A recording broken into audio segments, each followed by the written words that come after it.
What up, y'all? It's your boy Home Team here. I'm back at it with another video of African history, culture, and worldview. And today, before I get into my topic, I want to give a shout out to Cool2T. I hope I pronounced that correctly. He pointed out in my last video I made a mistake, and the image I used was actually an incorrect image in the context of what I was saying. Now, in this image, Andromeda is actually in the far right, and she's portrayed with lighter skin, and the guy in the middle is Perseus protecting her from the sea monster. And I appreciate you, Cool2T, for pointing that out to me. But at the same time, my point still stands. You see, the Greeks were not overly obsessed with skin tone as we are today. And skin tone to them, or color, or sometimes the skin tone was portrayed in a symbolic nature. As we can see, Perseus is a Greek, but he's portrayed with black skin or as a black image. And Andromeda is portrayed with light skin. You see, the Greeks saw the world in darkness and light, and they portrayed that through their art. And so Perseus was more so viewed as a guy saving her, and he himself was in danger. So that would be more portrayed as a darker image. And Andromeda, in all her pureness and in her light, might have been portrayed as a lighter image. But we all know she was an Ethiopian. And like I said many times, Ethiopians to the Greeks were sub-Saharan Africans. We can apply this logic to Memnon as well. Memnon is sometimes portrayed with lighter skin. In this image where he's dying, he is perceived as being pure or being sent to above to be immortalized by Zeus. And in another image of Memnon, we see him in a dark image in battle against Achilles. And we all know Achilles was a Greek, yet he's portrayed as a black image or with having black skin, the same as Memnon. So like I say, these images were sometimes compared to darkness and light. Darkness would reveal dramatic scenes, and lightness would reveal pure scenes. So we got to keep that in mind. But thank you so much, Cool2T, for pointing that out. And I hope you continue to watch my videos and point out some more stuff. This is actually the point of my whole channel, is to discuss and learn and grow. So I appreciate that. But this goes into a larger theme of what I want to talk about. Many times I hear people asking me, yo, why are you always stuck on East Africa? Why don't you talk about, more West African civilizations? And why do you always try and connect West Africa with East Africa? Or why do so many African Americans try and connect to East Africa more so than West Africa? Today, I'm going to show you these connections. Now guys, let's really think about this. If humanity's origins is believed to come from East Africa, where do you guys think West Africans came from? Now, if this theory is correct, these tribes would have origin stories about them coming from East Africa. And that's exactly what we see today. Now, one of my personal favorite tribes is the Dogon. Now, the Dogon claim in their oral history that they came from Egypt. And proof of this is through their religion and their astronomical observations. You see, when Europeans visited these Dogon people, they realized they had a lot of knowledge about the stars. And they were just like, how did these guys know so much about, the stars and astronomy? And they said, oh, our ancestors were Egyptians and we learned it from them. We came from Egypt.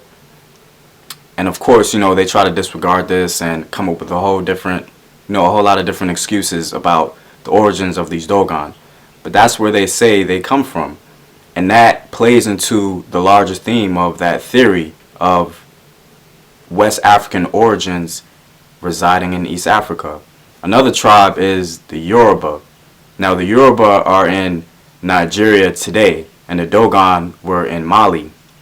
The Yoruba are a very popular tribe, and they were actually taken in slavery as well. They were enslaved, just like many other different tribes. And the Yoruba have a rich oral history of coming from East Africa. Now, a lot of their words and linguistics are shared with Egyptian words, and they themselves claim that they come from the Nile, which is very interesting. Another tribe is the Fulani. Now, the Fulani are believed to be the largest nomadic tribe in Africa, if not the world, and they're found throughout many regions in West Africa. Now, the Fulani have many different subgroups, and the Fulani themselves were also enslaved and taken to the New World. And the Fulani can be found in Nigeria, in Mali, in Cameroon, in Guinea-Bissau, all throughout West Africa, and they themselves claim that they come from Egypt or from East Africa. Another tribe is the Balanza. Now, the Balanza are found in Guinea-Bissau today, and in their oral tradition, they say they left Egypt and Nubia because of drought and wars. And so, when Europeans heard this tradition, they tested their DNA, and they found that they had the M1 marker, and the M1 marker is found in Sudan today.